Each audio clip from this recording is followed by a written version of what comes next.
dropped if you want to copy that list of links that I just put in the chat, those are going to be helpful throughout the presentation as I talk through things.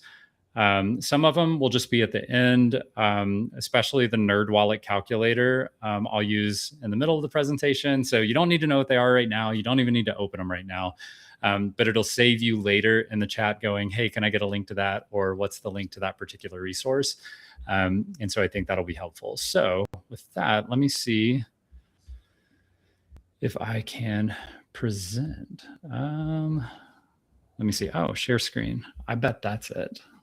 All right. All right. And I cannot see my screen. Let me see what I'm sharing necessarily. So I see your screen with the Einstein. Okay, perfect. Thank you very much. And feel free to cut me off at any point if you don't feel like you're seeing what I'm talking about or anything like that. You're never going to hurt my feelings by interrupting me.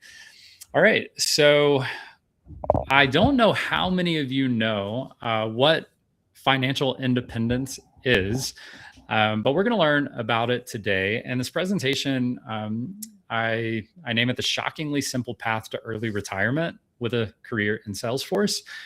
If you are part of or have even loosely heard of the financial independence community, it's a community much like Salesforce, except for in the way that it's giving.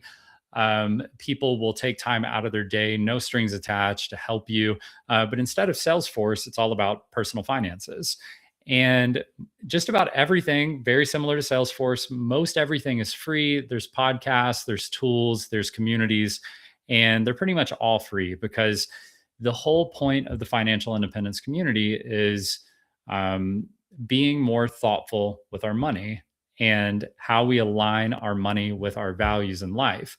Now, I know that's a little unusual to kick off a Trailblazer community group presentation because we're used to talking about Salesforce specifically for feature functionality or new tools or trends and things like that. And what I want to zoom out and talk to you about today is actually taking your Salesforce career and the uniqueness and the benefits of a Salesforce career that are not true for most other careers in the world, and how we can align those towards our personal finances and therefore towards our values. So this is going to be all about early retirement and financial independence as a Salesforce professional. So what to expect? If that wasn't enough of maybe a curveball on what you would typically expect in one of these talks, I'll tell you what we can expect. So you're going to understand what financial independence is. You're also going to hear me refer to it as FI or FI quite a bit. How to calculate your FI number and your FI date. If that doesn't mean anything to you right now, it will shortly. And again, the unique ability for Salesforce professionals to fast track financial independence and early retirement 15 years or more earlier than you might have otherwise expected. And trust me, I had a neighbor walk up to me and tell me about financial independence, fortunately, when I was 22 years old. And it sounded way too good to be true. I didn't understand how everyone had told me that I would retire at 60 to 65 years old, maybe 55 if I were lucky. And I had a neighbor walk up to me and say, you could retire in your 30s, your 40s at the latest. And that definitely caught me off guard. I definitely thought there was a catch. And it turns out it's just math. And it's pretty simple math at that. So quick zoom out. Why do I think I'm qualified? And you can decide by the end of this presentation if you actually think I'm qualified or not. I reached financial independence about 5 years ago when I was 31 years old. We'll find out what that means shortly. I transitioned. Basically, I had work optionality at that point. I didn't have to work for a paycheck anymore. So I transitioned to guiding others with freelancing, career design, and strategy. And that was the birth of Talent Stacker and the Trailblazer mentorship platform, and a lot of things that I was able to pour my time into now that if they didn't earn money, it would be okay. And if they did earn money, then that would be icing on top. And so that's a really nice place to come from when starting a business or a passion project or maybe something that is both of those at the same time. Again, for a credibility check, my top year of Salesforce freelancing, which we're going to talk quite a bit about today, I made 225,000 in just 1 year, working 20 to 25 hours a week, charging no more than $130 an hour. I point all of that out to show you can work less hours, make more money than you probably are today, and you can charge reasonable rates that are well below the market rate of consultancies. If you are doing the math and you're saying, hey, Brad, $130 an hour times 20 hours a week is not going to get to $225,000, you are right. And there's sort of this magic little thing called a managed services agreement. And I don't have time to get into that in this presentation. Maybe at the end, if you want to know more about it, what those are. And you've probably heard the term like an MSA, a managed services agreement, but how you utilize those to charge less but make more. We can talk through that. So I'll kind of note that as if we have extra time, we can get into it. Again, I've now helped over 1,600 individuals land their first full-time Salesforce jobs. That is what most people know Talent Stacker for, is entry-level careers. But the reality is here over the last 2 years, I've had the fortune of being able to lean into helping freelancers. And now we've helped over 200 freelancers land their first clients. Because as we've seen, as all of you, I'm sure, are aware, when we went through the major sort of layoff portion in the Salesforce ecosystem in late 2023 and much of 2024 was the bulk of it. There was a lot of transition both for professionals and for Salesforce customers, consultancies, app partners throughout the ecosystem. That was a big transition. And so a lot of the employers and App Exchange partners, ISVs, consulting partners, they have opted to grow more slowly and more strategically. And what that has led to is an uptick in the amount of fractional or freelance talent that they are looking to hire so that they don't overcommit like they did in the 2020 to 2023 era, which resulted in the layoffs of 23, 24. So they're looking to not make the same mistake twice and instead grow with the exact talent they need for the exact number of hours that they need, instead of just hiring one person for 40 hours a week that they may not be able to fully utilize. So we've seen this rise in freelancing over the last couple of years. One thing I want to point out is that I'm hanging out with you today really because community is a big part of why I enjoy being in the Salesforce ecosystem. So again, reaching financial independence at 31, 5 years ago, again, gave me work optionality. So it was a choice to remain in the Salesforce ecosystem after my Salesforce consulting and architecture career had ended. More or less it ended. I was choosing for it to end. And it was a choice to remain and hang out and create groups like Talent Stacker and Trailblazer Mentorship to continue to spend time in this community, because I truly do enjoy spending time in this community. So I put a few pictures together. If you can't tell, I do enjoy the outdoors. You'll notice, I think two of these 6 pictures are inside, and I enjoy spending my time outside, getting community together and building relationships with one another outside of the office, outside of the conference room. It's just where I prefer to spend my time. And again, as you'll note, like this talk is not about features or functionality or ROIs for companies or reporting metrics. And while those things are valuable, those are not things that necessarily wake me up on Monday morning excited. But these pictures and the energy and the community, the true community coming together as people, that does wake me up on Monday morning excited to keep moving forward. All right, so let's get into the details. We're going to basically do a personal finance 101 quick run. So first of all, I like this meme on the left side. We can go ahead and hit that. And I talked to a lot of early career individuals, and they are interested in landing their first job. And then pretty much after they land their first job, within about a year or two, they're quickly saying, when can I retire? No matter how much they enjoy their job, or it seems like a good job, or it pays well, we all just tend to not want to work after we get started working. And maybe that's not true for everyone, but that's true for a lot of people, or at least we have those days. So this conversation comes up a lot for me, financial independence and early retirement. So as a definition, financial independence means having enough money invested that your money covers your living expenses indefinitely, not just for the next few years or decades, but forever without you needing to rely on a paycheck. So that is financial independence. Now, a lot of people say, "Oh, that's retirement." It is fundamentally different from retirement, even though you'll hear me call it retirement, because in my world, that's what I mean by retirement.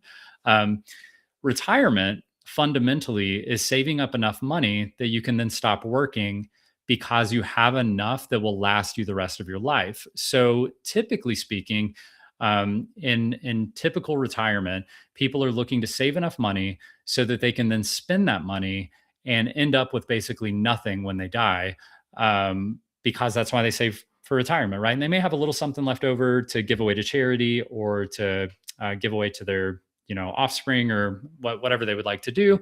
But ultimately, the goal of typical retirement is to save enough to have enough for the rest of your life, and hopefully just enough for the rest of your life, maybe a little left over. Financial independence is different because we actually never touch the money. We live off of the interest that money spits out. So we'll talk about that in just a minute. But the really neat thing about financial independence is you actually are able to give away or hand off to your offspring the full amount for financial independence, meaning that if if you're like me and you have one child, I will be handing off to my daughter the amount of money needed for her to retire immediately, and not only retire, but have financial independence and be able to gift that to her child as well. So if you can understand that difference, we're not looking to spend all of our money before we die. We're actually looking to live off of the compounding interest of that money. Um, Fine number. So now that we understand what financial independence is, having enough money that we can live off of it indefinitely, the fine number, this is the amount of money you need saved to no longer need money for the rest of your life, to build what I like to call a perpetual money making machine, to retire, to reach financial freedom, whatever you want to call it. I like calling it a perpetual money making machine because I like the idea of saving up all this money to buy something. And I look at it as saving all this money to buy a money making machine. That way, I can take the money making machine creates, and I can give my daughter the money making machine when I'm gone. So I like to think of it that way. The other things we're going to need to know are our annual expenses. This is generally much easier to understand. It's how much you spend each year. And then we're going to be able to work out our FI date. And this will tell us the day we will reach financial independence based on our current spending and saving. And the really neat thing is we can then see how we can either make more and save more, or spend less. And we can use those two levers to cause a reaction to our FI date by adjusting the formula. So if we spend less, our FI date gets earlier. If we spend more, our FI date takes longer. If we make more and save more, our FI date is shortened as well. So there's multiple ways to shorten the FI date depending on how motivated you are and what your values are. All right, so here is the super simple formula. And if you want to write it down, if you're not aware of it, it is often referred to as the 4% rule. But the formula is 25 times your annual expenses is your FI number. Okay, so it's pretty straightforward. So that would mean if you spend, for example, $80,000 a year, if you spend $80,000 a year, then you would multiply that by 25, and that would come out to $2 million. And $2 million definitely sounds like a lot of money, but I'm going to show you how saving millions of dollars is absolutely achievable. It just takes intentionality, and we can definitely make it happen because of the unique high pay that Salesforce professionals have. And on top of that, the unique ability for Salesforce professionals to freelance for even more high pay. All right. So lifestyle, we're going to get into this real quick, and we'll have plenty of time for questions. So I hope I'm not going too fast or creating any confusion so far. So lifestyle expenses have a 25x impact. So when we looked at that formula, 25 times your expenses equals your FI number. That ultimately means that every dollar that you spend has a 25x impact on how much money you need to retire or reach financial independence. So, one of the natural first things that's going to happen when you understand that math and you start really considering it is how can I cut my expenses? And I just wanted to highlight a few things that I did in my life. Lawn care was $200 a month. I cut that and cut my own grass. I didn't really mind the $200 a month. I didn't really mind the $2,400 a year. What I did mind is when I figured out that there was a 25x impact, that didn't compute well for me. So it was okay, I'll spend $200 a month to have someone cut my grass. However, I don't want that to be 25 times $200 a month that I have to take into retirement. And I think that may be a little confusing right now, but as you'll see, having just that one adjustment, the $2,400, just that one adjustment allows you to need $60,000 less for retirement. So what that means is you need to save $60,000 less because you now cut your own grass and plan to cut your own grass in your financial independence phase. So if you're able, I mean, most people, they're lucky if they can save ten or $15,000 a year. That's a great year.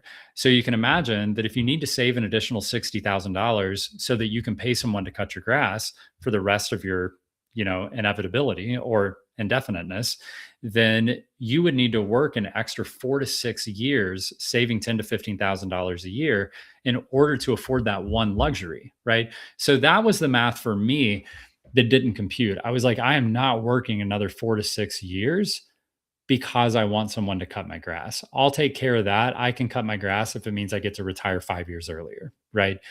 So that was once I understood the math, I could make those conscious choices where it felt like $200 a month, but it wasn't. So now you take this into these other use cases, and the same mental game went into this. I was able to cut travel by $3,000 a year, not by traveling less, but by implementing a strategy called travel hacking. So you can look that up. There's great resources for travel hacking. You can just Google it, like how to travel hack easily, something like that. And you can learn very quickly how to save thousands of dollars a year, do all the same travel, but just spend less. I also had one less car. So we had two cars. We also had a family of three. So it was myself, my wife, and my daughter. Not uncommon, at least in the US, to have two cars, and we don't live in the city. Not unusual to have two cars with a family of three. But I opted to have one less car to the tune of $10,000 a year. So that includes, generally speaking, in the US, average is about $833 a month if you include the payment, the insurance, the annual titles and registration, and maintenance, oil changes, all those kind of things that go into actually having a car, are far beyond the car payment. And on average in the US, having a car in your driveway generally costs about $10,000 a year, just to have that car there when you consider all cost. Another one was eating at home more. And being more thoughtful about groceries and what we purchased, and making sure that we actually consume what we purchase and those kind of things. That was able to save us $2,400 a year. And then one thing I like to recommend is a 1 week timer to help cut your expenses as well. And that is basically if you're out and about and you see something, you're not out buying something, you just happen to be in public and you see something you want to purchase. It's a good idea to put a 1 week timer on that. So you can do whatever works for you. What I used to do is, before it became a natural element, I would take a picture of the item and where I saw it and what the price was. And then I would set a reminder in my calendar for 1 week. And a week later, I would get an alert that showed me a picture of that item and where I saw it and how much it costed. And then I would decide if a week later it was still worth it to me to get in my car and go to the store and buy that item. And if it wasn't worth it to me a week later, then I knew it wasn't really worth it to me at all. And by implementing that one little, basically, rule in your life, you can take things that may seem valuable in the moment, and decide, is it still worth it to me a week later? And if not, you likely didn't really want it anyway. Other expenses to consider that can sneak up on us: subscriptions, memberships, especially even if you have children. Think about the subscriptions and memberships there. If they're My daughter uses screens. I'm not one of those parents who wants my kid off the screens all the time. We get a lot of time together in nature and in the outdoors, and I don't really have any qualms with her spending time online. And so she sometimes will have like a subscription to Apple Arcade on her iPad, or she's part of a Fortnite gaming club where she actually has like a coach that teaches her strategies for tournaments and things like that. And that is a weekly membership to be part of that. So there's a lot of little memberships, not to mention like softball, basketball. Other parents I see doing things like swim and, 3 or 4 different sports all at the same time. And just being more thoughtful about the memberships we have, the memberships our children have, and then aligning those with our values and the values of our children.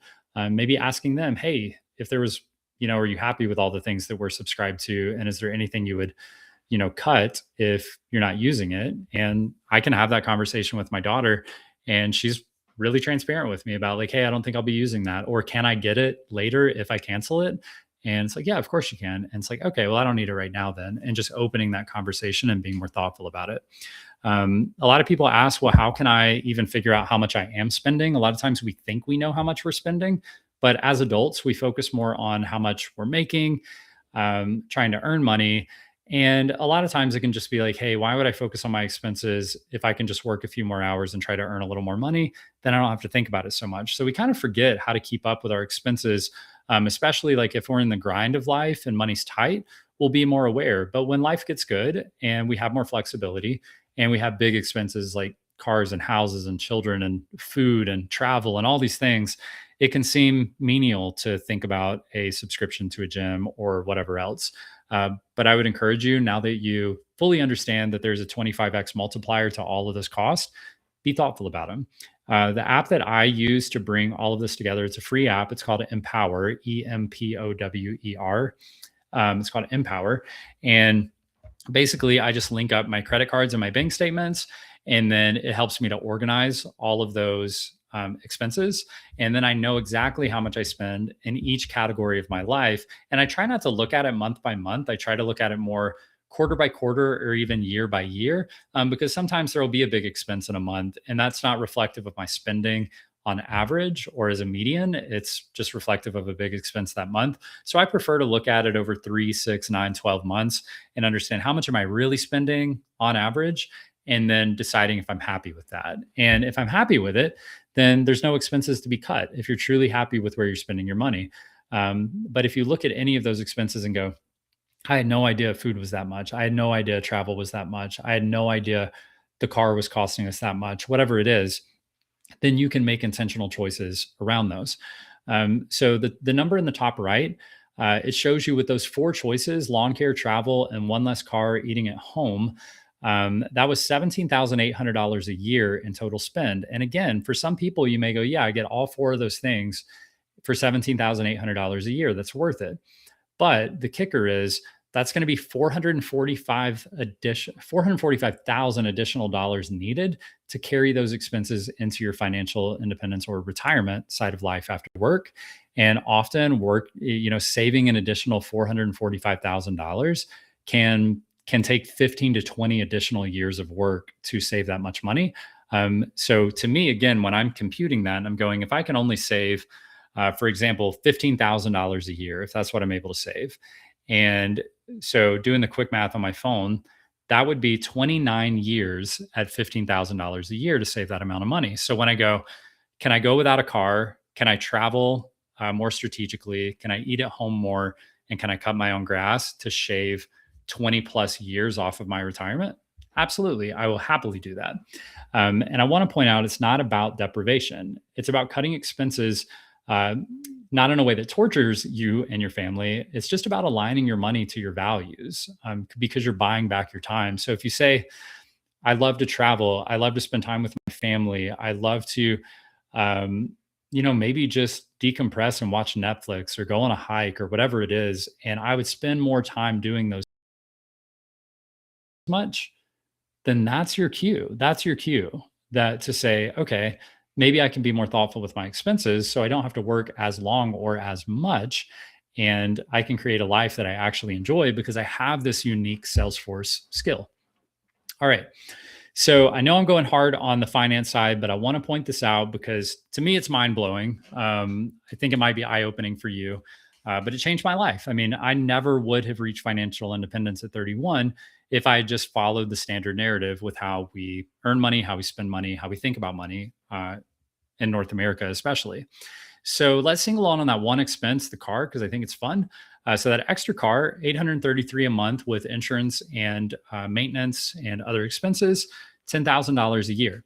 Now, off cuff, we would just say 10,000 times 25 equals 250,000. So as we're sort of getting comfortable with, that means I need $250,000 less now to move into my retirement. And then if you grew up in the 90s, then you know all these guys constantly barking at you on TV about selling you something and telling you, wait, there's more. And there is more. So, yes, we need $250,000 less to retire, but there's a flip side to this as well. We don't just hide the money under a mattress or put it in our closet. We invest the savings. So we're going to save $10,000 a year. So not only do we need $250,000 less to retire now, we're going to take that $10,000 a year, that $833 a month, and we, instead of just spending it on something else, we're going to cut the car and we're going to save that money. And over a 20-year period, off cuff, you would say, okay, well, then I'll save $200,000, which is great. That's really great. But you're going to save more than $200,000 because we're not putting the money under a mattress. So, really quickly, I'm going to hop over to this investment calculator. I put it in the chat before we started the conversation. And I wanted to show you this. So what I'm showing is we have an initial investment of $833. So that's the first car payment that we don't pay. And instead we put $833 in the bank. We're going to do this for 20 years with a 10% rate of return. And let me scroll down real quick just to show you why I chose 10%. That is because with a large cap, low risk index fund like the S&P 500, the historical average annual rate of return is about 10%. Over the last few years, it's been much closer to 15%. However, over time, it averages out to about 10%. So that's what we can expect. Now, so all we have to do is take that money, open Fidelity, Schwab, Vanguard, and start putting $833 a month into that account instead of paying a car payment. We'll get about a 10% interest with that money invested in the S&P 500, which is very easy to get into. And we are going to continue to put in $833 monthly over that period. So if we were putting all of that under our mattress, it would be $200,000. But because we are investing this money in a very low risk, low input kind of way, you don't have to think about it every day. You just tuck the money away consistently. You don't have to worry about it or move it or trade stocks or do anything crazy. You just put it in. And because of that, you can now assume that money will grow to about $642,000 over a 20-year period. So that is a lot different than $200,000. It's $640,000. So I'm going to head back over to the presentation now, pick up where we left off. It's not $200,000. It is, and I tried to be really nice with the math here. It's somewhere between 500 and 650,000. But if we go on averages and what the typical is, it is going to be much closer to the $650,000 mark. So as all of this comes together, and I know it's a lot of information, what I really want you to walk away with is my spending matters, my choices matter with my money. Be thoughtful, not creating a lifestyle you don't enjoy, not torturing yourself, not blaming your family members or yourself, but simply being thoughtful with the way you spend money, even if it's $10, $20, just be thoughtful. So not only, when all this comes together, not only did this one choice require you to need $250,000 less for retirement, it also is going to allow you to save what we saw as $642,000 for a net impact of those two choices together, the 640 and the 250, is a net impact of $890,000 in 20 years. So that is a monster amount. And now you can sort of realize, as we go back to the beginning, we said, hey, if you spend $80,000 a year, you're going to need $2 million to retire. And it might go $2 million, like that's absurdity.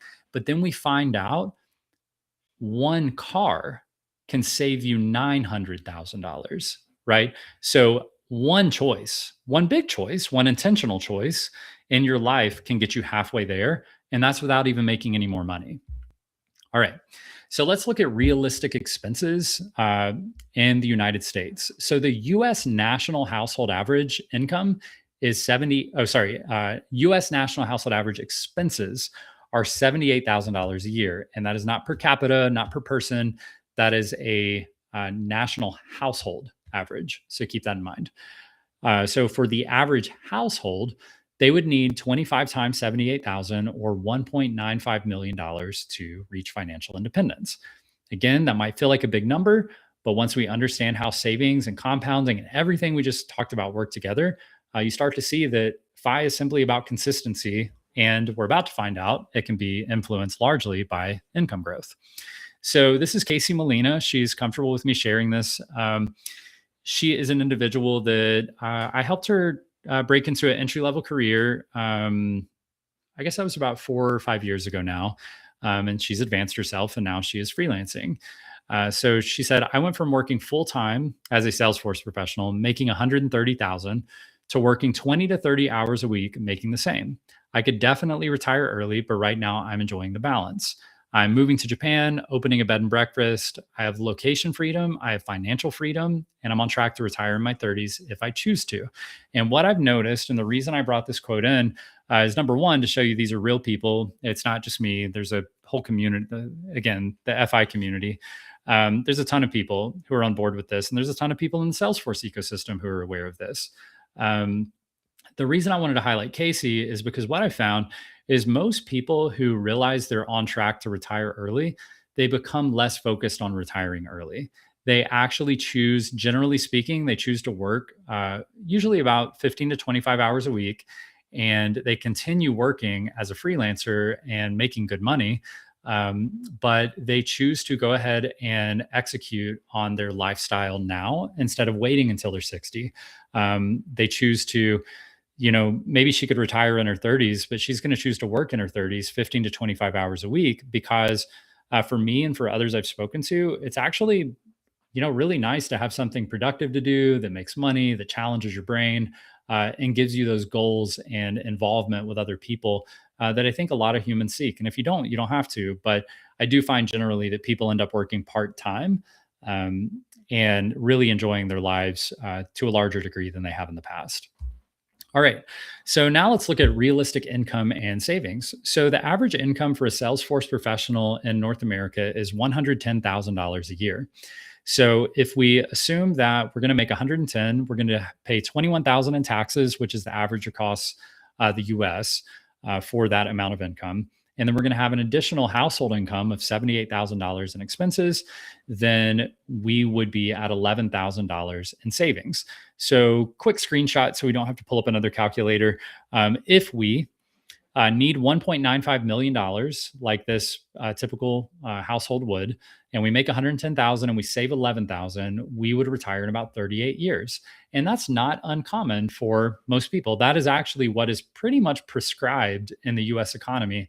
Is you start working when you're about 20 and you finish working when you're about 60. And what do you know? That computes to about 40 total years. And what do you know? Most retirement accounts like 401ks and Roth IRAs or traditional IRAs require you to be 59.5 years old to withdraw from them without penalty.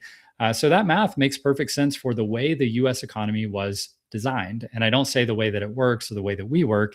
It is a designed economic system that requires you to work until you're 60, or at least it appears to.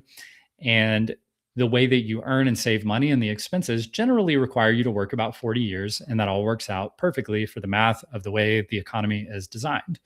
However, I'm a big fan of challenging norms. I've done that through Talent Stacker, with entry-level careers, with freelancing, with pretty much every avenue of what I've been up to. And I really enjoy challenging the norms, even if it bites me every now and then. So what I want to talk to you about, because you have a unique opportunity as a Salesforce professional, is what if you dedicated 1 extra hour per day to work? And this is instead of influencing the money saving side, we are influencing the money earning side of the formula. So let's add one small freelance client. I'm going to jog through this quickly. If you are a Salesforce professional, you can absolutely be freelancing. I know that from experience personally and from people I've worked with. But let's say we work 30 hours a month, 7 hours a week, 1 hour per day at a rate of $85 an hour, which I have freelancers that I'm coaching right now charging over $150 an hour.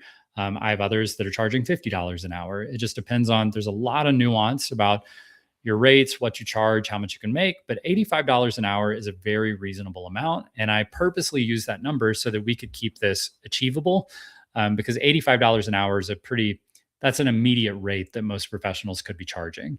85 times 360 hours in a total year. So we still took 5 days off. So we're just doing 360 hours to simplify the math a little. And that means we would earn an additional $30,600 a year in extra income for 1 extra hour a day. That could be your lunch break.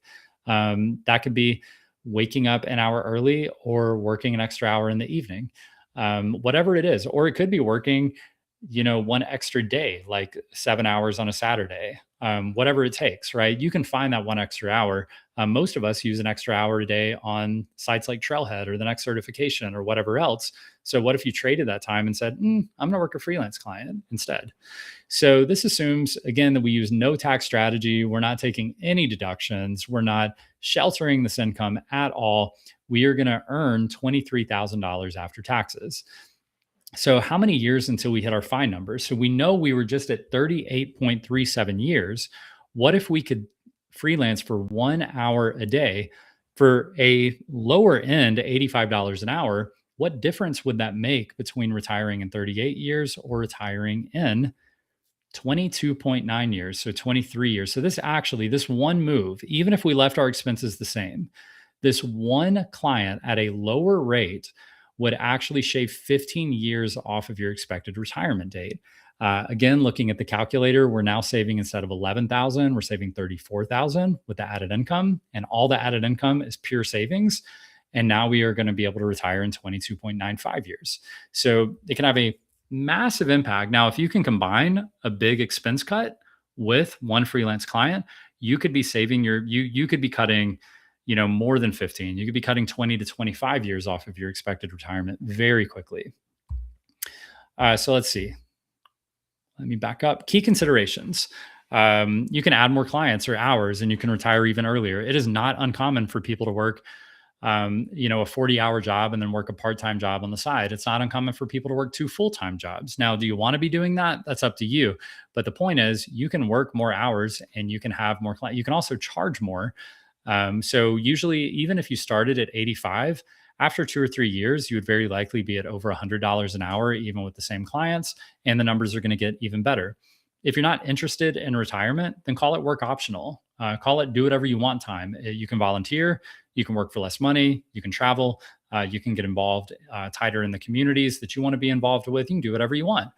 So if you don't like the idea of retiring, or you think it means that you're stopping, it absolutely does not mean you're stopping. It means that you're doing what you want to do, and work is optional and pay is optional. I did want to point out that talentstacker.com/media is where we publish blogs weekly. And then the Salesforce for Everyone podcast is where we publish podcasts once a month. And those, a lot of times you're going to find, I don't talk a lot about new feature releases, technical, topics in the Salesforce ecosystem. I talk about things like this, a lot about retirement, a lot about money, a lot about introducing freedoms into your life and being more thoughtful with your Salesforce career. It's more that kind of stuff. It's more about you and less about Salesforce. If you want to get into freelancing, there is a free freelance course at talentstacker.com/fi. If you're watching this or you're in this group and you're still new to a Salesforce career, other people who are, there's a free entry-level careers course at talentstacker.com/start. Those are both full-on courses. You can come on and use them when you want to, come and go, complete as much as you can, come back to it later. It's all yours. And one thing I like to do is share what I'm up to. So this is presentation over. We're going to move into Q&A. But I like to take the opportunity to tell you what I'm up to. And I would encourage you, when you have the opportunity to tell other people what your goals are or what you're up to, do that. Because how would you expect anyone to know what your goals are or what you're looking for if you don't share with them? And I have found that this is the best way to move forward with your career, with your personal relationships, with your personal goals. Tell people what you're looking for and let them be a door that can open for you. So what am I looking? What am I up to right now? Um, I am. A lot of people don't know that I do staffing for specifically for freelance and fractional staffing. So I help connect freelancers through the freelance program with clients that are looking for fractional talent. So I don't do a lot of full time placements, but I do a lot of fractional placements for companies who are looking to grow with less risk by bringing on the exact talent they need for the exact amount of time they need. So if you or anyone you know is looking to hire or struggling to hire or interested in fractional staffing, um, you can check it out at talentstacker.com/staffing or just shoot me a DM. I'm always happy to help. I'm looking to grow, continue to grow the freelance program and community. So you can find more about that at talentstacker.com/FI. Um, Expanding awareness of the Trailblazer mentorship platform. So if you don't know, this is a one-on-one mentorship platform connecting not just aspiring Salesforce professionals, but experienced Salesforce professionals who have goals. And if you're a professional and you don't have a goal, then that might be a problem. You can definitely move forward if you have goals. And the cool thing about mentors is you can find a mentor who has accomplished the goal that you are looking to accomplish, and you can have a mentor at any stage in your life and your career, and they can help to move you forward. The other thing is, again, another thing that is not much talked about or really by me, and it's more direct with these companies, but I also work with Salesforce app partners doing build along sprints to help build awareness, lead generation, sales, and hands on experience with their tools through getting quality experience to Salesforce professionals. So think tools like DocuSign, PDF Butler, Titan, really any app exchange product that is useful to clients, which hopefully it is, and useful for Salesforce professionals to know, which usually they are. I help to facilitate hands-on experience training to introduce those apps to Salesforce professionals. So if you're an app partner or you know an app partner that might be interested in getting the word out about their app through hands-on experiences, it's another great opportunity to shoot me a DM and I'll see if I can help. All right. So that's it for what I'm up to. But I would love to hear your questions and open the conversation up to, you know, I know that was a lot about personal finance, a lot about freelancing, but I'd love to hear your questions and help you along. You're also welcome to DM me anytime. Thank you, Bradley. Yeah, again, anybody has any questions can unmute their mic and just ask question directly, or they can post the question in chat. So I do have a couple of questions. I can start with that. Sure. So during your that 25x where cutting down the expenses and all, but if there are like uncertain things comes up in a life, uh, anything which is unplanned, so how do you deal with that? Like how do you make that kind of adjustment in case you're hitting back and forth? Yeah. Yeah, can you talk on that? Absolutely. So that's the differentiation between fixed cost and variable costs. So fixed costs are the things we expect, and the variable costs are the things that we don't expect. Or maybe it's just that you went on vacation and something happened and you had to spend an extra $1,000. That's a variable cost. You don't need to work that into your fine number. Unless you're finding that you spend $1,000 more than you expected every single time you travel every single year, then okay, now it's a fixed cost because it's happening every time. But you don't have to worry so much about maybe you, as I was a kid, I broke my ankles constantly. So like, don't ask. And so my parents constantly had this cost of taking Brad to the hospital, getting a cast, doing the follow-up appointments. And even though we had insurance, it's still a cost that you weren't necessarily expecting your child to go out and abuse themselves on a annual basis. So that's something that would be a variable. Other things would be a major car repair, unexpected car repair, or maybe like something like your driveway floods out and you have to repair it unexpectedly. What you can do is you can usually, again, if you use an app like Empower, these expenses that feel like they don't come up often tend to come up once a year, and you tend to find a solid average where you can go, okay, if I look at my expenses once a year through Empower, all my credit card transactions, all my bank transactions, you end up having a lot of those unexpected costs come up each year, and they actually become part of your annual spending on average. So as you calculate your fine number, you go ahead and calculate those unexpecteds too, because they're going to be part of that average 12-year spending cycle. So keep that in mind. It also goes both ways.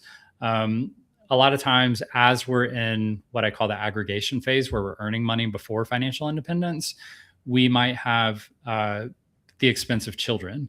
And a lot of times those costs can go down. Sometimes they don't, sometimes, I don't know, like my daughter, I hope she lives with me forever and wants to hang out, but one day that may not happen. And so, and it might come earlier than expected, but maybe not, hopefully not. So a lot of times those expenses will go up and down. The other thing too is a lot of times we'll pay off our house and suddenly our mortgage goes away, or we'll pay off our cars, but they're really reliable and our car payments go away. Or we won't travel as much because we're not trying to remediate ourselves from what happened at work this week and find a way to get away constantly. So there's a lot of different ways that our expenses will move. But here's the mathematical answer to your question. What we do is we use a 4% rule, which is the 25x number. And the 4% rule assumes, it assumes that we are going to earn on our savings. I put in the calculator 10% because that's the average. So what it does is it actually adjusts down and it says, we're only going to assume that we're going to earn 7%. And so what that does is it naturally builds in a 3% buffer on our spending. So we can have a little bit of flux here and there, and it's already adjusted for. The other thing it's already adjusted for, it's another question that comes up, is you go, okay, why is it called the 4% rule? If we earn an average of 10%, and then we shave 3% off and now we're at 7%, and still, why is it called the 4% rule? Because we shave another 3% off to account for average inflation. So by making those two adjustments, we get down to the 4% rule, which actually is adjusted for inflation for the rest of the foreseeable future. We don't know what's going to happen in eternity, right? And go on indefinitely. So hopefully that the 4% rule, the 25x number, actually allows us to build in a buffer for unexpected expenses and inflation. So hopefully that helps. Yeah, that helps. Thank you. I think Wendy has some question. You can go ahead. Hi. Yeah, I have a couple of questions. I'll Sure. start with one. I've noticed that, recruiters will reach out to me with some part-time placements. And then when we start talking about the hourly rate, it's like greatly reduced from what I'm doing independently. So I'm curious your advice on even bothering to respond to these recruiters, and then also like how your placement structure works, how you handle that in your business. Yeah. Okay. So both great questions. If you're talking to me personally, and so I'm happy to wear that hat, if you're talking to me at a personal level, I would not bother with recruiters. If I'm advising you as a coach, there may be some wiggle room and nuance in that. But if I am advising you, Brad to Wendy, no, I'm not talking to the recruiters, because there's too many cuts in between that's happening. And you generally make less for clients that you did not source. So if you get to skip the sales and marketing process of your business, then you're generally going to make less because somebody put that in front of you. And so that's the first thing I would say. Sourcing your own clients is definitely going to be the way to earn the highest dollar per hour. However, a lot of entry level, like individuals I work with, for instance, I talked to a company yesterday. They are happy to pay $90 to $100 an hour is what they're looking to pay. What did they need? I'm still working on finding the person for them, but they needed somebody that has nonprofit cloud experience, and they're hoping that they have marketing cloud experience. So that's a lot to ask for $90 to $100 an hour, but it's findable. And the reason it's findable is because some of the freelancers I work with, they don't want to do sales. They don't want to do marketing. They don't want to write proposals. They don't want to come up with estimates. They don't want to do it. So they will gladly do that work for, say, $80 an hour. And if I charge that in a staffing engagement, I would charge that client $95 an hour. And I'm super transparent with all the freelancers I work with. So I would charge that client $95 an hour. Then I would take $15 an hour from that. And then the freelancer would get paid $80 an hour. And a lot of times they are genuinely thrilled to go, you mean I just work my day job and you're just going to hand me a client that pays $80 an hour for 10 hours a week? Like, yeah, that sounds great. I don't care if I could have made 95, but you took a cut, because I don't have to do the part I don't want to do. And I get to focus on doing Salesforce work. So I hope that gives some transparency to kind of how the staffing side of this works. But also, I would also encourage you guys to cut me out of the conversation, right? Be the one that networks and finds that person who needs help with that specific need, and you plug right in and you take the full 95 and you move forward from there. So through the freelance program, and again, I'm not here to push that, but just for transparency into what's available through the freelance program, I would say we're basically teaching you to fish in all aspects, from sales, marketing, delivery, to growing your business. And the staffing side, I'm not so much interested in teaching you to fish as bringing you a project and making sure you have the skills to complete it. So hopefully that makes sense. Yeah, that does make sense. Cool. All right. Thank you, Bradley. So we do have some couple questions on chat. So yeah, there's ask for managed services agreement. You can walk through at the end, but before that, there's another question. Can you explain again the calculation why the expense has 25x impact? And to add on top of it, let's say someone is in like already just left 10 years of retirement. So how that will in that whole mathematics, and probably you can talk on that impact 25x. Yeah, for sure. Do you mind re-asking the second part of that question? So I know the part about the 25x impact. Let's talk about 25x impact first, and then we can go back. All right. So I just dropped a link in the chat, which you will find that is what I'm riffing off of for the name of this presentation. So this is his name's Pete, but he goes by the moniker Mr. Money Mustache. And so he has this very popular article called The Shockingly Simple Math Behind Early Retirement. And that will go into detail. Honestly, when I was first learning about this, there was no, Gen AI or Chat GPT or whatever else. So you might take that article and copy paste it into Chat GPT and be like, make this even simpler if it's not simple. But I think he boils it down pretty simply. I also like supporting humans in their creation. So I would go read it there, but he does a great job of boiling down what it is and how it functions. But I'll tell you off cuff, the way why we multiply by 25 is because of the 4% rule. So for example, the example I gave, I'll give an even simpler example because I find it was easier for me to understand, is that let's say that I can live off of $40,000 a year, and most people can't, but it makes the math easy. So $40,000 a year. And so that would mean 25x 40,000, I would need $1 million to reach financial independence. And the reason for that is because 4% of 1 million is $40,000. So by having $1 million invested, let's say that earns 7%, which is what the math is assuming, 3% is going to be left in the account. So it would earn $70,000. 3%, 30,000 is going to be left in the account to adjust for inflation. So I now have $1,030,000 after 1 year. I will withdraw $40,000 and I will live off the $40,000. Now, next year, I'm going to get 7% interest again, but that's going to be 7% on $1,030,000. So it's a little bit more money. So now I'm going to withdraw 40,000 plus whatever 7% of 30,000 is. So I'll get a little bit more money next year, but I'll save even more. And actually that 1 million continues to grow over time to adjust for inflation. And it should generally grow even more than that for what we talked about earlier with kind of creating that buffer for unexpected expenses. But the 4% rule, the 25x your annual expenses is there so that every year you can withdraw 4% from your account, and that will pay all of your expenses for the entire year. So that is how the math functions. And that's why you need 25 times your annual expenses. And as all of that goes into place, and it'll take time to process like, oh, that's how that works. Oh, that's how that works. But just trust me, this is how it works. You'll figure that out as you go. And you can ask me questions. You can Google the questions. This is a very prominent concept. It's not it was new 10 years ago. It was newly finding legs and community 10 years ago, but it's been going on for decades. So the math is all there. The studies are all there. It's called the Trinity study that breaks all this down. But that's effectively it. If you can save 25 times your annual expenses, then you can rest assured that indefinitely you will be able to live off of the money through compounding interest. And you will also end up with all of that money left over when you die. Or you might at 90 years old go, I'm ready to just start spending all this money up just like a normal retired person. And that's up to you.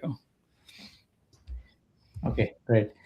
So the follow-up question, I mean, second part was like, is this 25x is variable, or is it based on the age factor? So that's there. So that's a great question. And that comes up a lot too, because financial independence, that fundamental difference where people who are trying to retire through the normal economic way that we talk about retirement, they are trying to save enough money to then spend it down until they die. So that's the fundamental difference, where a financially independent person is not spending the money down, they're living off the interest. So because of that difference, normally the way we've been generally taught, they would need to adjust how much they save massively if they were going to retire at 30 versus 70, right? That would be a huge difference. But that is because they are spending the money down.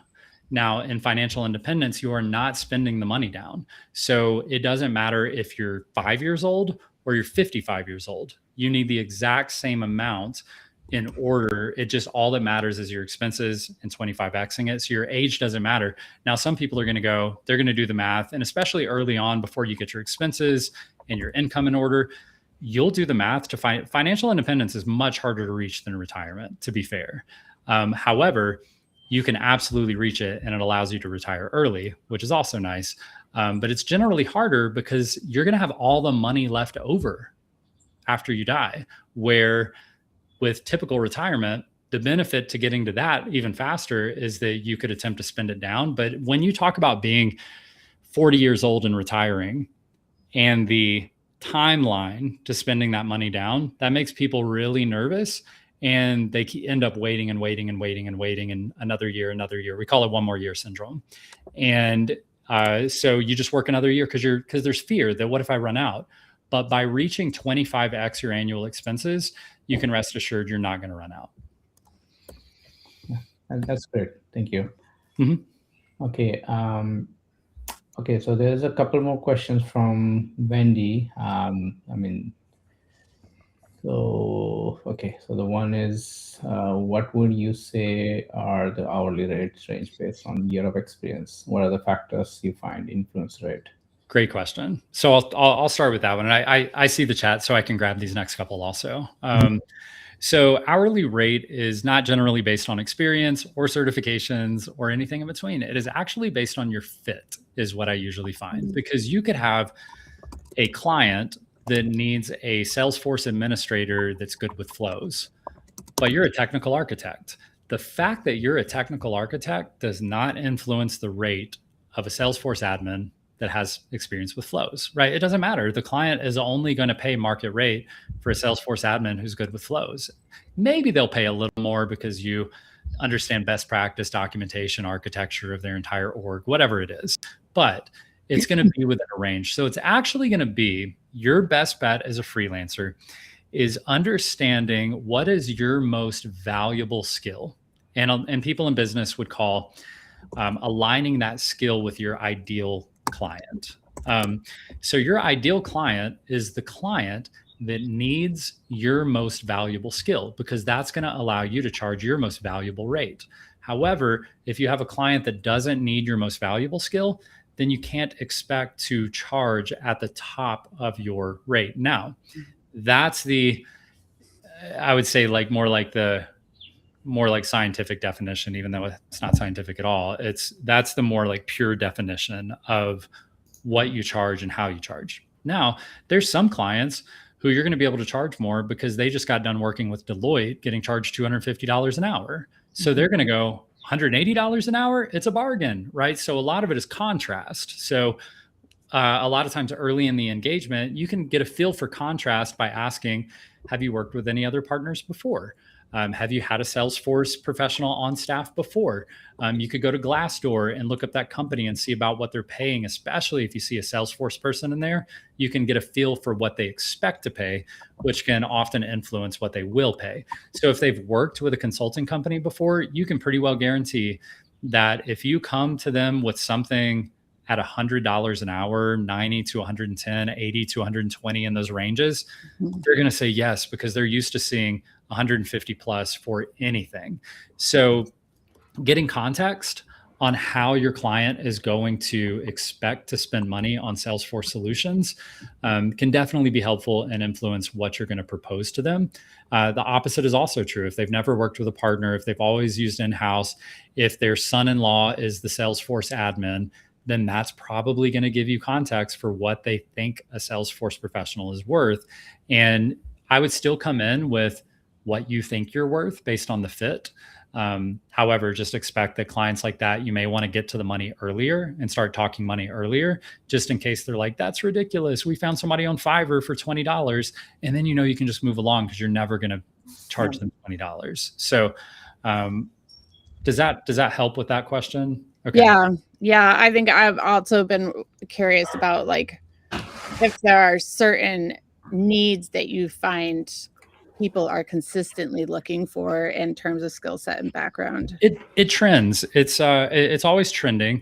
One right now that's fun is the transition from MPSP to NPC, and also clients getting comfortable with framing around, I forget what they're calling it, some form of nonprofit cloud with the word agent intertwined in there somewhere. So, there's those kind of transitions that people always need help with, going from historically in my career, classic to lightning interface, from workflows to process builder, from process builder to flow, to, right now, still early stages, amazingly still early stages, but definitely more traction, like building agents and understanding what building an agent even actually means, for a client, helping them understand that.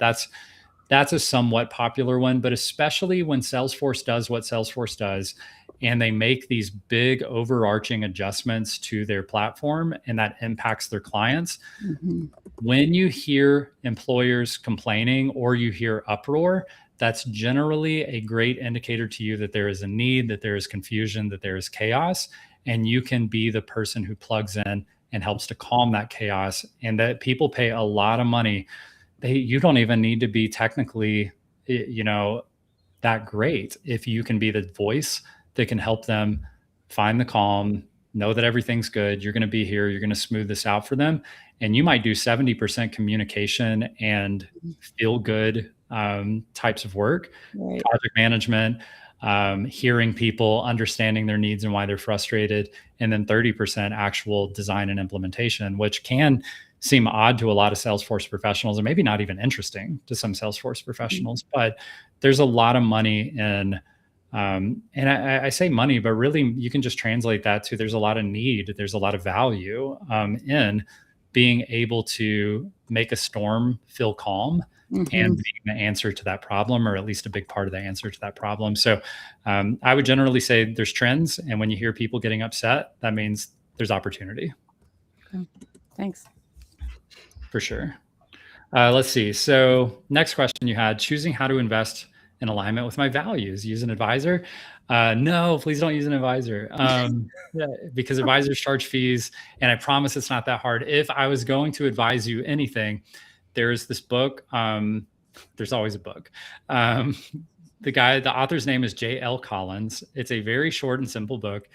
It is called, just Google what's J.L. Collins' most popular book. It is Simple Path to Wealth. Thank you. Simple Path to Wealth. That is it. Simple Path to Wealth is basically going to teach you an overview of everything I've taught you today. It's also going to put you at ease at why the 25x your annual expenses not only works, but it's really, really, really safe. And some people will actually go with less safe versions of that formula. Like you might call it a 3% rule or something like that, or a 5% rule. Some people will say, hey, I can spend 5% of what I have saved. Well, we don't have to get into all that. But the Simple Path to Wealth, it's going to teach you about the Trinity study and what kind of created the 25x rule. And it's also going to show you why you don't need a financial advisor. Investing does not need to be complicated. You can put your money, you can open Vanguard, Fidelity, Schwab today. You can open an account on your own. You can go in there and you can say, I have whatever it is, and you can say, I want to invest that in the S&P 500. And you put that money in the S&P 500. And if you are not savvy on investing, if you are not, I don't want to trade stocks, and I don't advise it. I tried to actually buy individual stocks in the past.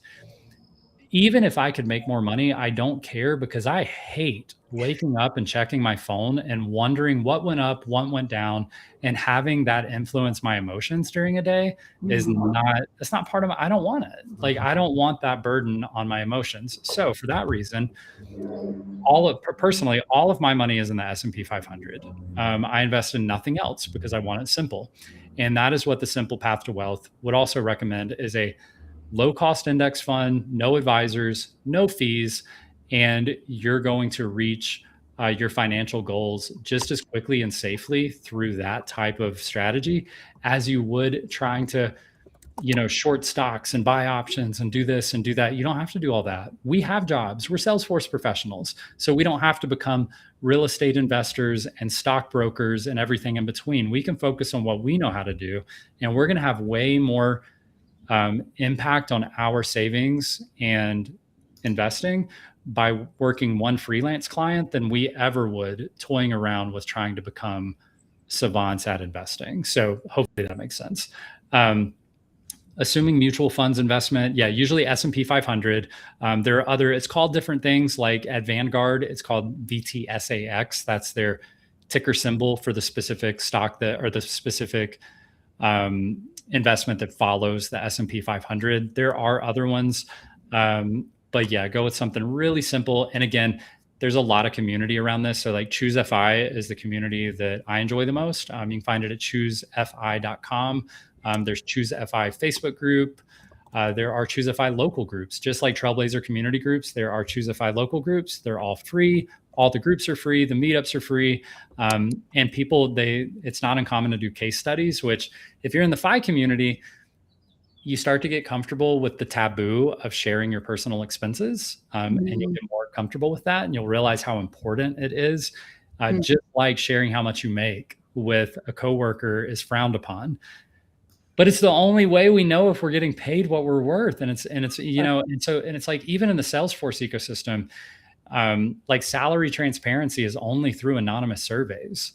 And so like when I started Talent Stacker, I would always ask my alumni, I was like, hey, it matters if you allow me to share how much you're making publicly, or at least ballpark, so that other entry-level professionals know how much they should be negotiating for. Otherwise we won't know, and we'll be accepting $40,000 a year for an entry-level admin job when that's not half of what we should have been earning. And it makes a big difference. So these FI community groups, again, they have these case studies, and they will literally, you can bring your, this is how much I make, this is how much I have saved, this is where I have it saved, this is how much I spend. Help me make choices to align more closely with my values. And the cool thing is there are a lot of really intelligent people who have been in those communities for decades. And so you can sit down, present your numbers, and you have people who have done all the rabbit holes, all the things that they spent 100 hours on that didn't make any sense in the end. And you can let them do the rabbit holes because they've already done it, and let them educate you quickly on your situation. Really interesting stuff. I actually went to it's called Camp Fi. It's a 3-night camp. They host them in 15 different locations across the globe now. And so I went to a Camp Fi this past weekend and had an absolute blast. And so it's another one of those, they do case studies, you present, you learn about these types of topics. I think it's worthwhile for anyone who, if you hear about independent, like financial independence and retirement, you're just like, this is not for me, just keep it in your back pocket. It'll probably come up later when you go, you know what, I would rather do something other than work, and work is getting in the way. It's not really getting in the way. It's a fantastic thing that we have for us, but adjusting it to fit our values is really valuable. Let's see. What do you look for? Good places. Okay. So I hope I answered question number 2. Yeah. It's way simpler than you think. I'll just say that the investing side, If it starts to feel complicated, take a step back because it doesn't need to be complicated. Third question, I struggle to be realistic about how much client work I can take on at one time. How do you think this through for yourself? That's a good question. I've definitely been in those spots where I took on way too much work. It's almost like that ebb and flow where when you do enough, you're pushing for more. Yeah. So forgive me. I'm big on like that we live in a world that has a law of attraction, that things that you consider and think about and focus on will come to you if you put positive energy towards it. That's just how I am. If you don't agree with that, that's okay, but that's how I am. So my advice to you, being who I am, is that what happens is when we're in those times of ebb and we don't have enough work, we put all this energy into more work, more work, more work. And then when the flow hits, basically the response to all of that positive focused energy comes to us, and we get the one client, and then we get another client, and then we have another one knocking at the door. And now we want to say yes to everything because we remember what that lack of abundance felt like. And so we want to say yes to everything so we don't have to feel that fear or that lack anymore. And we end up saying yes to so much that we have overabundance. And here's what I'll say is that if you get involved in freelance as a community and other people who are freelancing around you, the nice thing about overabundance is you can usually offset it by saying like, I took on too much. Can somebody come help me out on this project? I've got 10 extra hours this week and there's no way I'm going to be able to get to it. Is anybody just like a flow master? And they're like, yes, I am. And you're like, cool. Can you build this flow for me in the sandbox? And they can go do it. And that can offset for you. Once you get comfortable with that, that is the skill you can exercise that allows you to scale a business, is the ability to hand off work. And once you get comfortable handing off work, you're going to get comfortable scaling your business if you choose to. I don't think I have a great answer for you. It happens. The best thing I could tell you, one sort of strategy I tell early freelancers especially, is don't go for the biggest project, go for the smallest project that you think has the biggest potential. And the reason for that is even if I had clients early on that they want a 200-hour project and they want me to come in and help, I would rather design that 200-hour project into a 40-hour project and go after the lowest hanging fruit that I think I can accomplish in 40 hours that they're going to see and feel the biggest impact on. And what that allows me to do is, number one, for 40 hours, I get to spend time making sure I actually like this client. For 40 hours, they get to spend time with me, seeing if they like me. They're going to love me because I designed the 40-hour project to be the biggest impact items in the entire scope. You can sell that to them more easily because you say, hey, I know you want to do 200. Let's start with 40 and make sure you like me, make sure we mesh well together. And they're always going to be like, absolutely. Like, who asked for less money? And then what I do, and this will help answer another question that came up earlier, managed services agreements. What I do is I take that 40-hour project, and while I'm working it, I know there's that bigger project they had in mind, and I know what the scope was for that. And as I go through the 40-hour project, there's always something new that comes up. They always have one more report, one more dashboard that requires one more object and one more relationship to another table, or one more flow, or one more set of fields, or another layout, or another user, or whatever it is. It all kind of, that one more thing usually is a lot more than one more thing. And as that unfolds, I keep a parking lot of items that I think would be great for you. And so at the end of that project, not only do I have the 160 hours of scope that they initially wanted, I've got maybe 250, 300 additional hours of scope, but I don't try to sell them on a 300-hour project. Even if I love them, I sell them on, hey, do you see what I got done in 40 hours? Was it awesome? It was awesome, right?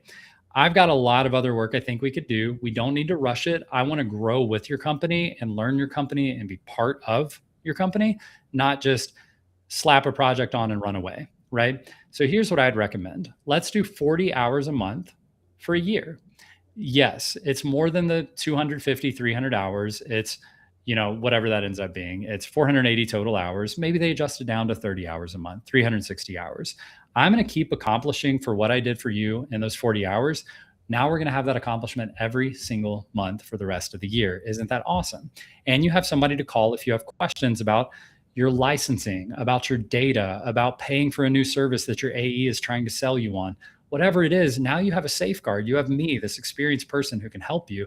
Now, the cool thing, the managed services agreement is great because that's how you move them into, instead of project, now instead of you going ebb and flow, you go structure. And the MSA creates structure for your business. Now you have 40 hours a week for the next 12 months. In that contract, it's going to automatically renew at the end of the year. And they're going to love you anyway. And they're going to want you to be there. I've had clients go for 4 to 5 years before I've never had a client cut me from an MSA. I've usually had to cut them because I have other work that I want to work on, or a different client, or at a different rate. And I always hand them off to another freelancer or subcontract that work and take $15 to $20 an hour off of the work that was had. There's so many options. Like, isn't that beautiful? There's abundance everywhere. So as we move through this, you get them into MSAs. Number one, now you don't have to client hunt like you used to because you have structure. Instead, you're looking for another 40-hour project to turn into another 40-hour a month project. And now you have foundation to your business. Now, here's the kicker to the MSA, and why 130 times 20 equals $225,000. If you remember that slide, I made $225K charging $130 an hour, 20 hours a week. That doesn't compute. That should be, I believe, $130,000 a year. So instead, that makes its way to $225,000 because once you work, say, 3 to 5 months on a managed services agreement, first, they're going to be pretty tight on you. They're going to want to know status reports every week. And this is what we teach in the freelance program. Status reports every week. Here's what you say. Here's your risks. Here's what we accomplished. Here's what we're working on next week. Here's what I need that could be a blocker if you don't get back to me on this quickly. Here's how many hours I worked. Here's how many hours are remaining for the month. And we're moving into next month. And that's it. And you just do that week by week. Now, that's how a managed services agreement functions, just logically, the logistics of it, I guess. So that's how it would function. Now, the even more incredible thing is that it's a subscription for that business effectively. So once they use you for 3, 4, 5 months, they get comfortable. You're obviously working, you're obviously involved. Well, there will be months that sneak up, like, especially in the US, there will be like November and Thanksgiving's coming, and maybe we have a big push in the beginning of the month, and then everybody kind of takes off. And so then you have less requests coming in, you have less things you're working on, but you keep sending your status reports. But those status reports, maybe in your first few months, used to say, week 1 is over, I used 10 of my 40 hours, we're tracking perfectly for the month. And then in week 4, it's I used 40 hours, used all the hours, perfect utilization, see you guys next month. And that's how it's functioning. And they love that. Or you might go over by a couple and there's an overage built in, an overage fee. So, but by the time you get to that November, December in your first year, what starts to happen is you're sending the report and it says, hey, we're going into week 4. I've used 12 hours. You have 28 hours left over for next week. This is what I'm working on. Let me know if there's more you would like for me to be doing to utilize these 28 hours. And they won't respond to you because they don't care, because they're working too. You're just another person who's on the team doing your 40 hours a month. And it's not their money. They're not that interested. They're more interested in having you available to keep the projects moving than they are in perfect utilization of your time. So suddenly you bill 25 hours in a month, but you get paid for 40 because it's part of the managed services agreement. You get paid for the full 40-hour reserve. So now you charge $130 an hour for 40 hours. And what is that, $5,200 a month? So you'll make $5,200 a month for that, but you only work 25 hours. And so now you've got to do that work, 5,200 divided by 25, and you're at over $200 an hour, just over, right? Because of that one adjustment, your actual is over $200 an hour. And that happens. I've had clients where I send them the status reports. They're totally aware. I've worked, especially in year 2, when they're very comfortable with you, they won't even send you anything to do. You might work 5 or 10 hours on a 40-hour agreement in December. And then you would think January ramps up, but really they've got to get their internal stuff in order the first couple of weeks of January. So they may not start utilizing you again until week 3 of January. And so it's funny to see these ebbs and flows. You cover yourself by constantly sending the status report every week and communicating your usage and why you're underutilized. And so anything under your agreement, you still get paid for the full agreement. Anything over the agreement, you get paid overages for that. So it only works in benefit to you. So why would clients do that? Because they always have someone available. You don't finish the project and then tell them you have a 6-month wait because of other clients that need work. There's no hold. You're always available. It's like having Netflix as a consumer. You don't cancel it because you're not going to use it this month. You just hold on to it because you might use it. You might want it. And who cares, because it's not that much anyway to just hold on to it for another month. That is how businesses that are running $100 million, $50 million, $20 million companies, you're talking about an agreement that's costing them $50,000 a year. To a lot of companies, $50,000 a year to have a quality Salesforce professional at their beck and call is worth $50,000 a year, even if you're underutilized. So hopefully that's helpful. MSAs, to answer your question real quick, generally, no, you do not roll hours over. I have had agreements in the past where I will roll up to a number of hours over, like 5 on a 40-hour, I'll roll up to 5 hours over. But if you don't utilize all 45 next month, it's still a limit of 5. We're not doing like the old cell phone plans where you just have minutes on minutes on minutes waiting for you. It's up to 5 can be rolled over any given month. And you would only, no serious consulting firm is going to do that. But if you want to do it to build relationship, it's a nice lever you can pull. Okay, so I think that hopefully answers the MSA question too, as to why there is nuance in what you charge versus what you earn, especially when you spread that out over a year based on utilization. Okay, so hopefully that's helpful. I'm running through the questions now. Yeah, I think the one question was, how do we get our first freelance client? I would say that's probably the biggest initial question that I get.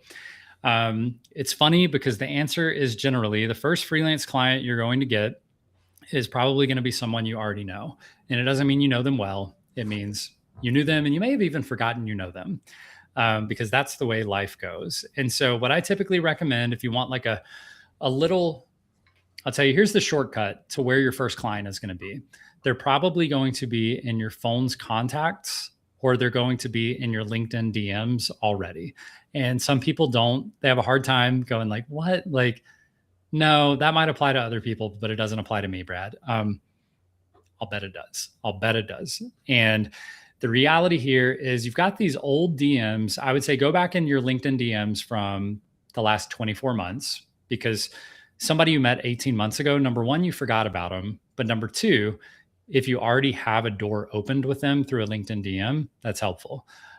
Contacts in your phone are generally for people who have either worked in consulting in the past, especially if you had to travel on site for clients every now and then. You will have the most random contacts in your phone from clients that you used to work for 3 years ago for this old consultancy that's not even around anymore. And you'll have this one contact that you needed their info so that you knew where to enter the building for the conference meeting, whatever. And if you reach out to these individuals, what I would share is pretty much the last slide I shared with you. What am I up to? And that's what you're reaching out with. What am I up to? And all you're doing is sharing with other people, and they may not respond to you, and that's fine. Or they may respond to you and say, hey, that's really cool that you're up to all that. Nice. And that's it. And it doesn't go anywhere because they quit because they had a kid and they decided to go a different direction. And that's fine. But some people, and this is what I find, is that you'll have one person who you worked on a project with at a client, or an employer, or maybe a team of 5 people, for example. Those 5 people, because of the way modern jobs work, we don't have pensions and these amazing benefits for staying with companies for decades. So what happens is we all job hop.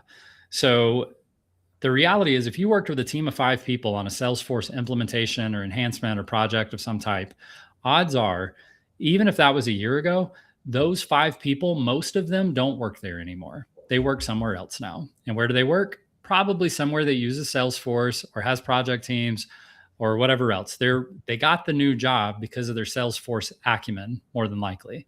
So if you can reach out, odds are they don't even work at the same client that you did the project for anymore. So even if you're worried about a non-compete, it's not there because they don't even work there, right? So you're looking for those people who they work at a new company. They didn't know that you were open to independent consulting gigs outside of the big consulting partner that they had brought over to work with. And now that they realize that, they loved working with you, they remember working with you, and they'll absolutely recommend you as the person who can come help out with wherever they're working now. It takes time. What I'll say is it generally takes about 90 days to land your first client, somewhere in there. And that goes from going through the cell phone contacts and LinkedIn DMs and this and that, or there's a lot of different strategies. I'm just giving you one. And you go through that, you warm them up a little bit, you find a few people who are actually biting, you have a couple of meetings, you get a proposal in front of them, help them understand numbers, have a meeting with them again about the proposal. They say yes. That process takes about 60 to 90 days. Now, the cool thing about the next 90 days is that all those people you reached out to that were a little warm, but they weren't quite biting, now a couple more of them are biting, and you're not doing any extra hunting. Now a couple extra people are biting that you reached out to 90 to 120 days ago, and they're going, hey, remember when you reached out to me? It wasn't a good time, but I just talked to this person at a conference. I just talked to my manager. I just talked to an old coworker. And now your name is coming up because you shared what you're up to and what you're looking for. Other people are aware of what you're up to and what you're looking for. And people like to be the connection. So when they hear, oh, we're struggling to hire for this Salesforce admin, there's all these bot applications, it's a pain. And they go, oh, I know an independent consultant that you might want to talk to. They definitely have those skills. Do you want me to make an intro? And they get to be the hero who makes the intro and knows the person, and they're the connection that's well networked.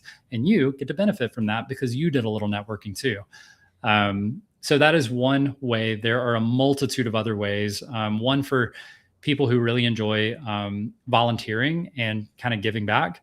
Another way that you can do that is volunteer your skills, like quality skills, for nonprofits, but just offer to do, say, 20 to 30 hours, draw like a line and say, I'm going to do 20 hours, happy to come help, but that's what I'm dedicating to volunteering. And then when you're done, same thing, just hit the low-hanging fruit, try to have the biggest impact possible. That way, when you leave after 20 hours, they're in a better place. But also, hopefully at the end of that 20 hours, you can say, hey, I'm sorry, I did the 20 hours. I hope that was really valuable to you. I do have a nonprofit rate if you're interested in an ongoing relationship here. And this is my nonprofit rate. And if you're interested in continuing, we can talk about getting a managed services agreement in place so that you have the Salesforce help you need to continue to see these impacts for your nonprofit. And so volunteering is just more common in the nonprofit space. And that's another simple, gentle way that you can give back while also looking to grow your business at the same time. And it's endless. It really is. You start initiating on just a few little strategies, the opportunities will come to you. Generally within 12 months, you have to start saying no to clients because you have too much work, where in the first 90 days, you feel like you're never going to get a client. And by the end of 12 months, you feel like you have too many clients. It's an interesting transition when you focus your energy on building your freelance business. Yeah. Great. I think, that wraps up most of the questions. I think we are almost at 10:30 mark here. So again, thank you everyone for joining, asking a very good question. And Bradley, it's a really great conversation and insight. So it's a pretty new way of looking everything, financial savings and FI. So it's pretty interesting for me as well. So yeah, definitely lots of learning. I guess you can connect Bradley on LinkedIn. If you have any questions, follow-up questions, you can directly message him. Absolutely.